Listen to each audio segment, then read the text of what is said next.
Et bonsoir, encore, mes frères. Je bénis ce soir Dieu de m'avoir encore donné l'opportunité de partager avec vous. Parce que la Bible nous dit, dès que vous recevez le Saint-Esprit vous enseignera. Et le Saint-Esprit va vous révéler. Et le Saint-Esprit va prendre ce qui est en moi, amènera vers vous. Mais le Saint-Esprit ne parlera jamais de lui-même. Il parlera de Jésus. Je vais un peu partager sur l'adoration. Vous connaissez bien le verset. Jean 4, la femme samaritaine avec Jésus. Alors, cette femme a trouvé Jésus à côté des puits. Jésus demandait de l'eau. Mais mon problème, ce n'est pas là. Mon problème, je descends tout juste sur le problème de l'adoration. Tu peux lire tout le contenu, mais moi, je descends tout au niveau de l'adoration. La femme dit à Jésus, nos ancêtres nous ont dit d'adorer sur cette montagne, et vous nous dites d'aller adorer à Jérusalem. Alors Christ, Jésus a donné la réponse à la femme. Crois-moi, le revenu, ça ne sera plus encore sur cette montagne, ni à Jérusalem. Les vrais adorateurs adoreront Dieu en esprit avec vérité. Alors je me résume par là. Il parle que Dieu est esprit. Il faut que ceux qui l'adorent, l'adorent aussi en esprit. L'esprit ne porte pas la chair, tel que l'esprit habite dans la chair. Alors, si tu veux adorer Dieu, il faut d'abord te débarrasser de la chair. Parce qu'il y a la chair, il y a l'esprit.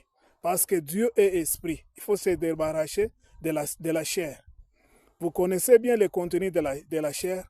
Si vous lisez aussi Galates 5, à partir de 19, vous connaissez les œuvres de la chair.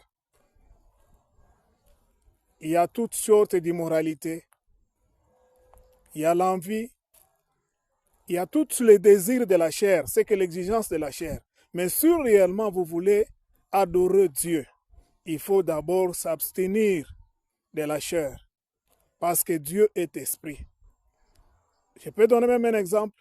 Parce qu'il y a les gens qui vont dans des histoires de leur magie. Ils ne vont pas avec la chair. Ils abandonnent la chair. Ils se concentrent dans l'esprit pour aller faire leurs histoires. Mais nous aussi, enfants de Dieu, il faut que d'abord on renonce à la chair, à l'exigence de la chair. Quand nous renonçons à l'exigence de la chair, alors à ce moment-là, nous allons adorer Dieu. Parce que Dieu est esprit. Alors comment est-ce que nous allons adorer Dieu en esprit? Parce que l'esprit se manifeste par le fruit. Si vous lisez Galates 22, il y a quoi? Il y a le fruit de l'esprit.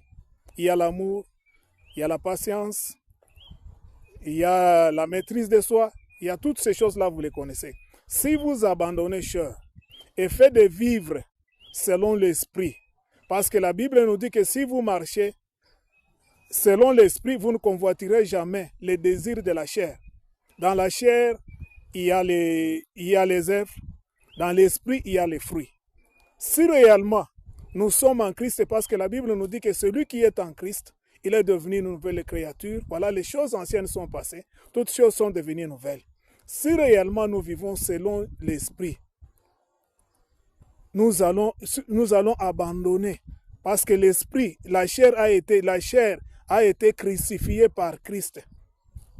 Alors, si nous abandonnons nos mauvaises œuvres et fait de vivre selon l'esprit, selon le fruit de l'esprit, parce que même dans Jean 15, Jésus est en train de parler que mon père, il est cultivateur, moi je suis le cep, et mon père est cultivateur, moi je suis le cep. Tout sarment qui s'attache à moi, qui ne produisent pas les fruits, je vais les couper. Alors si nous vivons seulement selon la chair, alors il sera difficile d'adorer Dieu, parce qu'il faut l'adorer en esprit avec vérité. Et en vérité c'est la parole de Dieu. chaque fois que nous mettons la parole de Dieu en pratique, c'est une adoration. Une fois que nous sommes en train de mûrir le fruit de l'esprit, c'est une adoration. Parce que Dieu n'est pas charnel, c'est un esprit. Et fait de chanter, et fait de danser. Et alors, il faut voir quelle motivation qui nous pousse à chanter. Quelle motivation qui nous pousse à faire tout ce que nous faisons pendant l'adoration. Et ça donne gloire à Dieu. Parce que nous allons le faire à ce moment. Mais quand nous rentrons à nous-mêmes, nous serons comme le chien après avoir vomi. Nous rentrons encore de ce que nous avons vomi. Nous serons comme le truie après avoir lavé. Nous rentrons à ce que nous avons encore dans les bourgois là où on nous avait tués. Alors, celui qui veut adorer Dieu, il doit l'adorer en esprit avec vérité. Je me résume. Et fait de mettre la parole de Dieu en pratique, c'est une adoration. Le fait aussi de mûrir le fruit du Saint-Esprit, le fruit de l'Esprit, c'est une adoration. Que Dieu vous bénisse. Amen.